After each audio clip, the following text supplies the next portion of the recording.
good evening. This is Sandy Chalice, and welcome to Environmental Coffeehouse at the last minute. Um, I don't know. I will see who joins us, but uh, I felt like coming on because I just finished an interview. Jennifer and I had an interview that will be ready for tomorrow night with Carolyn Baker, detailing where is it? Well, I have her new book and you'll see all about it tomorrow. It's really good, radical regeneration. But who's joining me? Hi, hello. Can you see me? Okay. Yes, it's impromptu because I have some things I want to talk about, and quite frankly, I haven't been feeling good at all.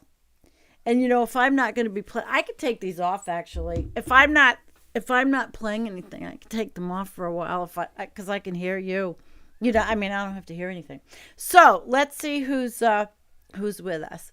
Kim and Scott and Billy Joe. Hey, hey, hey. All right. I'm going to start with my story about a cat, basically. And we all have these things happen to us, and amidst all of the political chaos and all of the bullshit in life, I get another cat that just happens to stroll on to my deck and is sitting out there in the freezing cold for the last 2 weeks.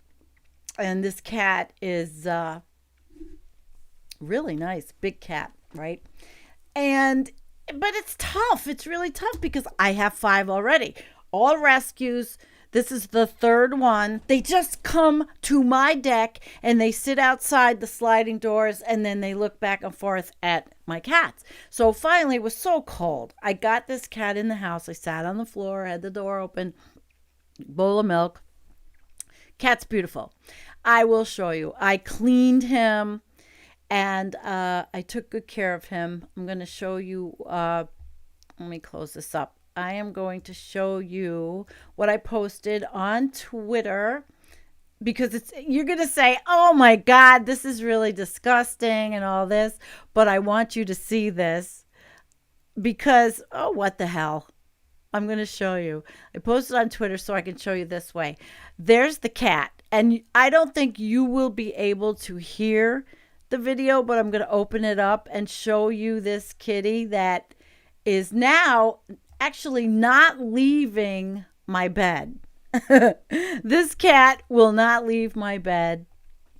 But she's going to the bathroom. I taught her about the kind of litter we have. She's really cute, and she's got this little meow, and she's really adorable. And I just have to now figure out how to make this Twitter go back to small. Okay. All right, there we go. There we go. So she's cute, right? All right. So she's cute. I cleaned her off. And oh, you guys have to watch this. I thought it was like a growth, and I put my gloves on while I cleaned her off. And this was what was in her. You guys are going to say, oh my God, Sandy, you're so disgusting. But it fascinated me. It is a disgustingly blood-gorged tick. And these ticks are much more frequent now because of climate change, believe it or not. And my old man was telling me about the deer, and because of the temperature change and because now it is not warm, I mean, it's not cold where they would die off like it used to be. This is what's happening. It's pretty gross. That thing is pretty gross. But see that the head on it, that means I got it all out of the cat. I don't know what you're talking about in the chat, but it was pretty interesting to me. And of course, I was on the phone with my kid, last night talking about the cat because she has 2 black ones that look just like that cat. And it was pretty gross, though. Surprised you have ticks?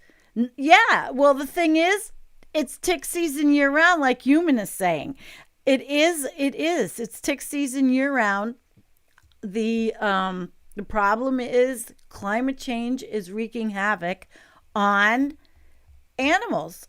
And it is just crazy. Kim says, told you. Told you. You got that same invisible sign around your house that says all strays come here.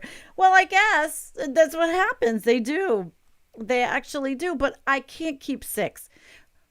But then I was thinking, I have a big enough basement. What if I make a, a sanctuary and make my convert it somehow into a cat sanctuary, and maybe I could get some kids there's a couple of colleges around here to come help me with the cats, and then I could get other kids to come do the litter boxes, which hurt my back. I've been the reason why I didn't come on Thursday night and last night. I've been miserable. I've been miserable, in pain, and just miserable. But I'm miserable. I can make it. So what do you guys think? Should I open a cat sanctuary? It would be kind of crazy. But that was the big thing was really how disgusting the ticks were. That ugh, and this one and. It was, and look at, ew, look at the feet. And then I even put another close up picture on Twitter. I don't give a shit. It's my science Twitter, and we're going to go through it because I want to show you a couple. But look at it. Ew! It is gross. What are you saying? Philip said, which Washington? We have ticks here in Washington State. I found them crawling up pets, also on myself. Well, I thankfully never had a tick. And no, I didn't say ticks. Yeah, I'm going to have a tick sanctuary. That's pretty funny. That actually is funny. Cat. Oh, hi. Look at, we got antinatalist Cougar Susan with us. Yeah, it was pretty gross, but I had to show it because it's fascinating to me. And then it ended up in, unfortunately, I had to kill this gross thing. It ended up in the wood stove, crackling up. It is gone. But this guy isn't gone. This guy, she's now acclimating herself to my bed, which she does not leave. And the five others are like, well, fuck her. I'm just going to then do my thing and that's it. But I have flyers I made and I'm going to put them up. And I put her picture up on Facebook, the Lost and Found. But she actually likes to play a little too rough. And I got to be careful. I guess I'm going to have to take her to the vet on Monday and get her shots. Because even if I find her people, I should just have her checked out. At least, of course, my daughter, my daughter runs my life. And she's like, no, Mom, you have to do this. Take this cat to the vet. So that's what I'm going to do. All right, let me see. I am trying to get back to me. Okay, and then we're going to look at, hi, Groot. Hi, Groot. And hi, Human. And hi, Karen. Yeah, it wasn't a flea. This cat, is she spayed? She looks like she's spayed. I couldn't see an incision. I think she's older. But when cats aren't spayed, they have how they have bigger nipples. She doesn't. She's spayed. And I named her Xena Warrior Princess. But I'm not going to keep her. She's temporarily Xena Warrior Princess because that's what she looks like. She looks like a Xena Warrior Princess. She is. She's really cute. And Susan, how are you? Susan, Susan has a channel and does live streams. She is interesting as hell. Susan has a lot different channel than I do, but I enjoy her. I think she's cool. Who's never seen a tick? Get out of here. Fleas, lots of fleas. Well, I'm glad. Ticks are rampant now with moose. Yes, they were rampantly on deer also. It was hunting season, and my old man told me a story about a friend of his who they're obviously hunters, who said, I'm not going to eat this deer. It was so gross, full of ticks. I said, well, you can't. I mean, you're cooking the meat, but it's like, ugh.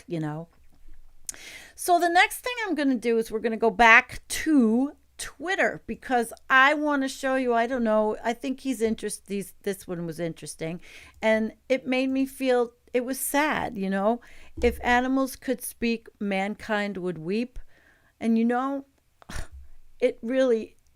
I do a lot of weeping over these animals, and when I had money, I used to donate a lot to the ASPCA, and they had a farm raid here where I live. And on this raid, it was really sad. They had to take all the farm animals, and so I made my donation. I think I had I don't know, 10 bags of food delivered, and I it just made me feel good. I can't do that anymore, but it was a good thing. Those are the things that if I had the wherewithal, I would constantly do. I know they need some volunteers, but I have enough here. I can't volunteer over there, although I would absolutely love to. So, does anybody volunteer where they live? No. You volunteer in any animal organizations, guys? Well, let me go back to get this smaller. Oh, I didn't get it smaller. Oh, all I hear is this cat. Oh no, it just got bigger. All I hear is that cat meowing in the bedroom. Little kitty, little kitty. All right. Okay, I think I can get it back to, yeah, there we go. Back to the small page. No, it doesn't seem like it wants to. When you have a lot, oh, here it goes. When you're moving it around a lot, making people, oh, that's our page. But I'm not oh, here. I'm not finished with Twitter. So this is Twitter. We don't do much on it, but that was the Bernie thing. Okay, here I wanted to read to you Ben. Pollinator emergency. 13 hours ago he put this up. Severe decline and extinctions globally. Abundance and diversity both impacted. Human food security at serious risk. Losses threaten ecosystem collapses. Policy changes fail to provide remedy. Economic system change imperative. And media coverage is low. It's horrible. Oh, Susan said I hosted feral cats in my sunroom for a year or so, and I have been responsible for feeding a colony and getting them spayed and neutered. That's really awesome. Look at you, Susan, in your bathing suit and your little picture there. Sexy Susan. Woohoo! Hey, she can do it. Good for her. Nothing in Los Angeles. See, I got you all talking about ew stuff, yeah. So Ben C is he's Climate Ben on Twitter. And he had another one here. There's a myth that young people get anxious or depressed when people talk about the reality of climate crisis. My experience is the opposite. The worst part is denial, looking away, downplaying, or spreading false hope, saying we'll fix this without taking sufficient action. Right? It's just it's not going to happen. People are anxious and depressed about the ecological climate crisis. The only way to help is to stop ignoring, downplaying the extreme gravity of our situation predicament and take real action based on justice and the protection of ecosystems and species. That is what the Bright Green Flame is doing. They just came out with a couple of different lives, and I will be having that organization. I'm not sure if it's Will Falk or Ben, but this was Greta, and I don't know if any of you read the article in. I guess it might have been. I don't know if it was The Guardian. God, I don't have anything pulled up because I did this at the last minute, but it was Greta's mother, and she wrote the whole history of how Greta got involved in what she did. And she was a pretty messed up girl. She had a lot of problems, and they got her, finally diagnosed her on the Asperger's syndrome the scale. And she was out there, and her life changed immediately when she started doing her climate protests at the school. And I think it was on Fridays. It was amazing how she changed. And she's an amazing human being. I think she is. So, anyway, guys, so the only other thing I wanted to tell you was tell you about my cat, tell you about tomorrow night. I think we're going to premiere this at 9 o'clock instead of 8 o'clock, so that Carolyn and Jennifer can be in the chat when we premiere our discussion, which was really good. And it was something I think we all need to hear. And I think we all need some radical regeneration, you know, and not doom necessarily. And again, I hate doom porn. I hate that Michael Mann even said that. I hate that word terribly. So I wanted to show you our page, our environmental. I know a lot of you are not on Facebook, but we have a damn busy page, and I might as well show it. We almost have 15,000 people following us, and every day, every 2 hours is scheduled articles under the environmental umbrella, and it's a plethora of good stuff. And these articles, this was an interesting one on xenophobia. I mean, we cover the map. This was a good article today that went up. How America hates socialism.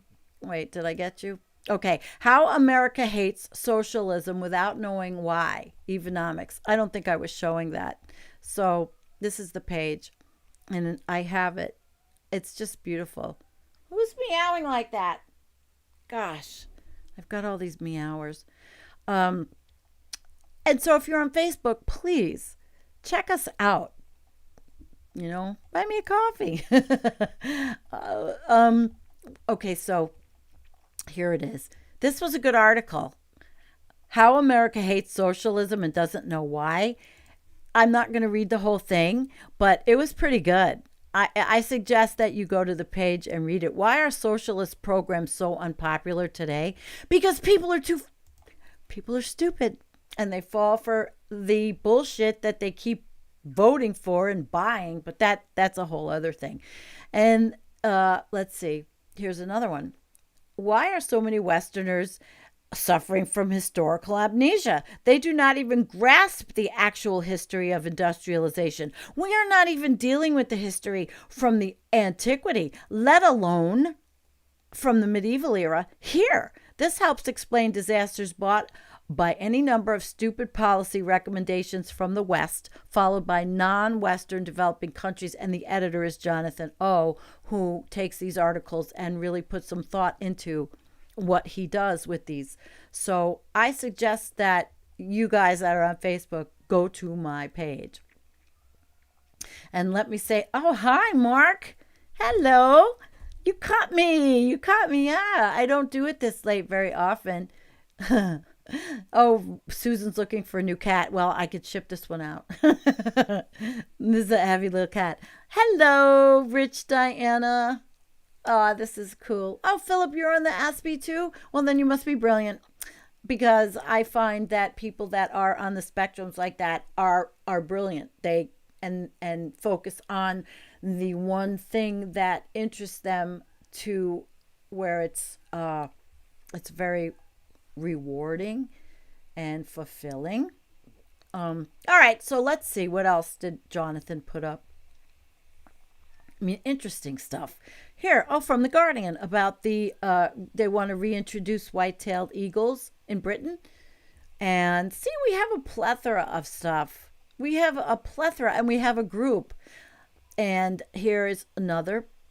Britain, thousands of homes were just 2 centimeters away from flooding. Now, who in the hell put a laugh on that? Really, she did. I know she lived, I don't think she lives in Britain, but that's pretty scary. And in Essex, it appears that the harsh reality of climate change is sinking in. A case in point, Essex Climate Action Commission warning about the increased risk of flood. Needless to say, this could devastate both the residents and the farmers of Essex County in Britain. And that was also, Jonathan put this up. So, when climate change, a group warns of significant flood risk. I was on the call, was it last night? No, Thursday night, the climate mobilization call.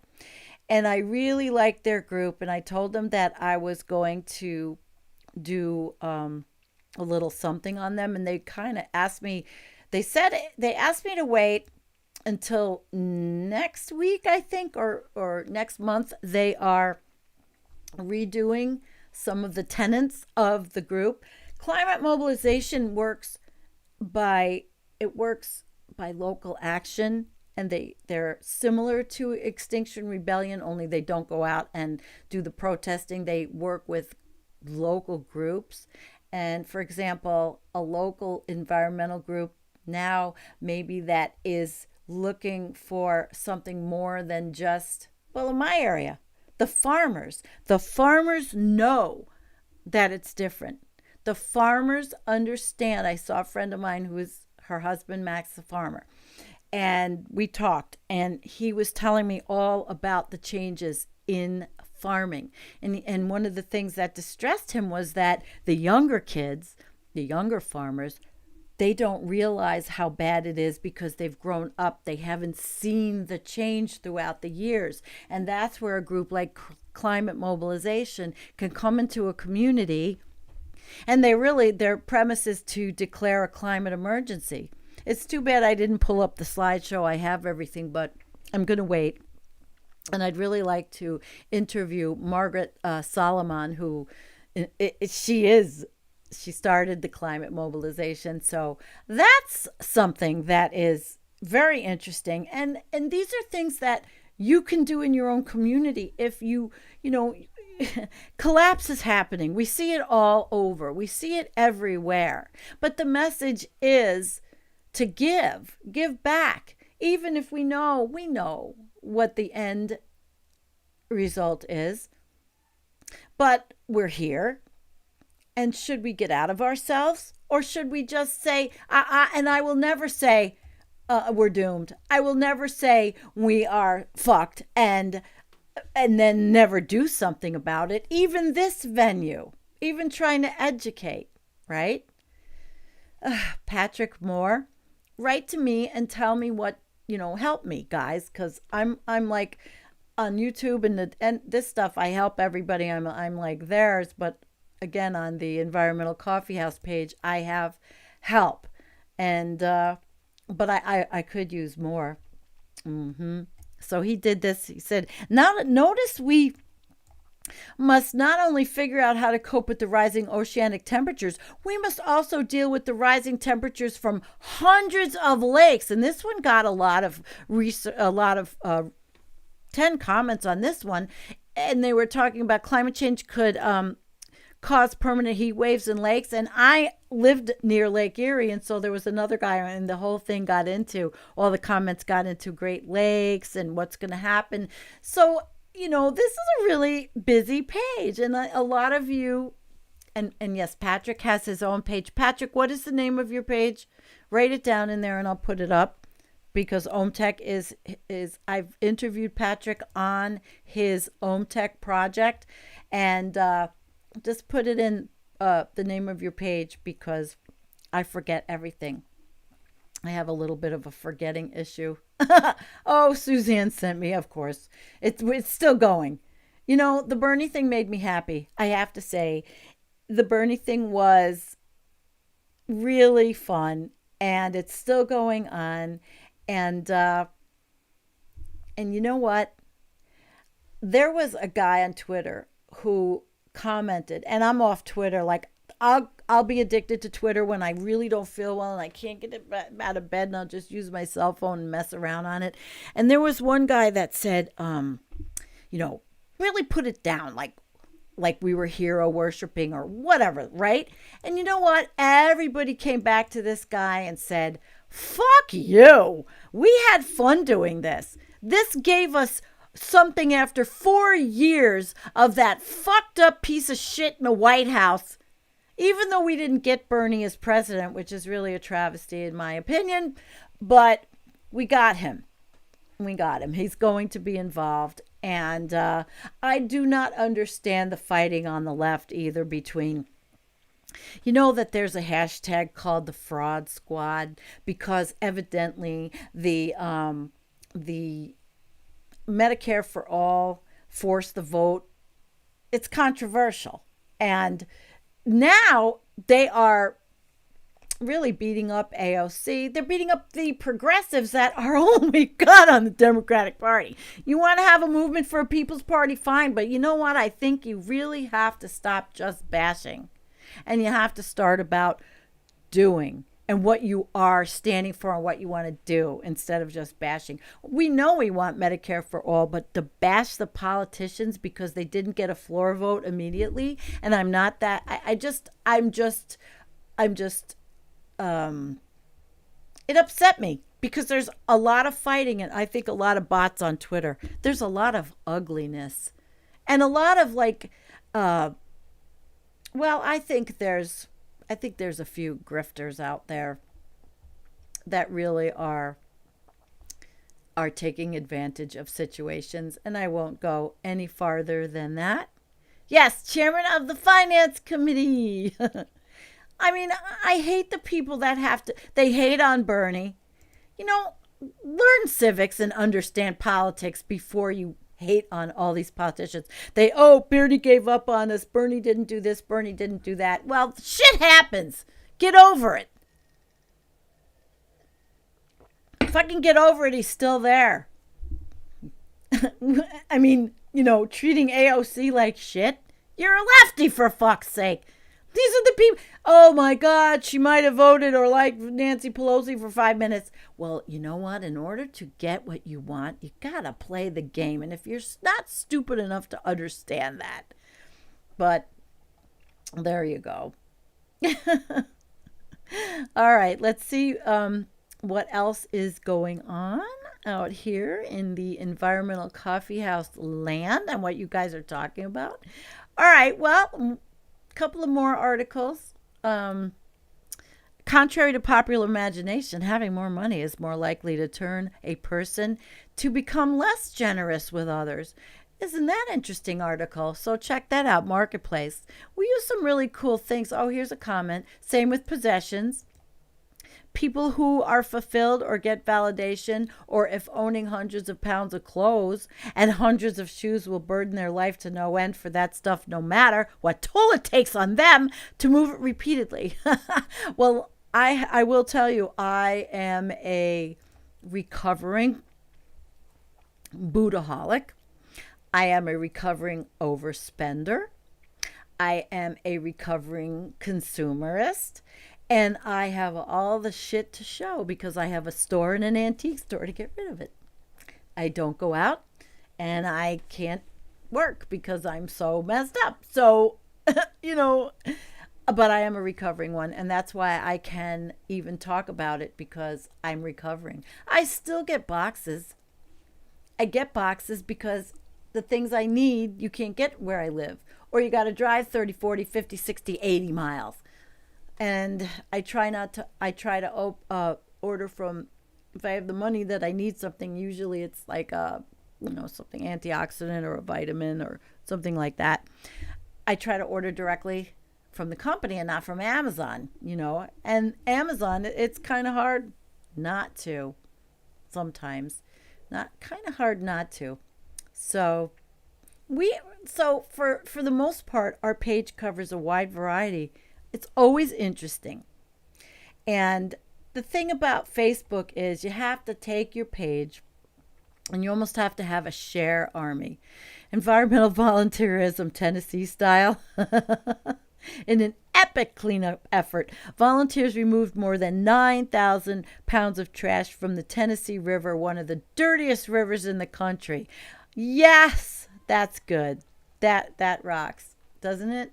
Those are the good things that we don't want to give up. Why should we, be doomers and sit there and say, oh, we're going to do that? Oh, I don't have my headset on. That's right. I couldn't hear it. I don't know how many times I played the pause. But so that's cool, right? So you can, it's good. It's good.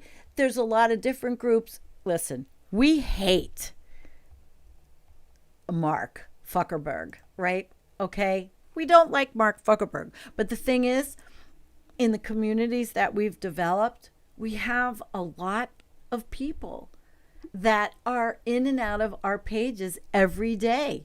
And let me see if I was animated about the pipeline. Well, I was a pipeline. Nobody ever got poor by giving. No, and I pretty much would give away this shit. But I do have the story. I'm giving it away for really. Oh, yeah, I know that. I understand that. He was my man too, but a lot of people are hating on him, Rich. And I'm sorry, but there's a lot of bullshit going on I don't like. And I'm not a Democratic apologist. I'm not a neoliberal shill. I hate when these people start calling all these names. I don't like it. I don't like it. Nope, nope, nope, nope, nope. I try not to get involved in all the drama because especially on Twitter is insane. And you can really fucking get involved in all this bullshit and you get addicted. Oh, look at this. This is Twitter. Here's Twitter. This is depressing. No matter what age you are, elephant last stronghold being destroyed. Millions of acres are licensed for drilling. God, fuck. Where is this? Ugh. It's fucked up. Oh my God. It's in Namibia. Look at that. We're just going to kill them all. And we're really going to kill them all. All right. Well, listen, guys, I'm going to end the show. I just want to say thank you for being with me. Come tomorrow night. Please come tomorrow night. Very important. It'll be a really good video. You will enjoy it. Peace out. Thank you for coming. Thank you for watching. And we love you.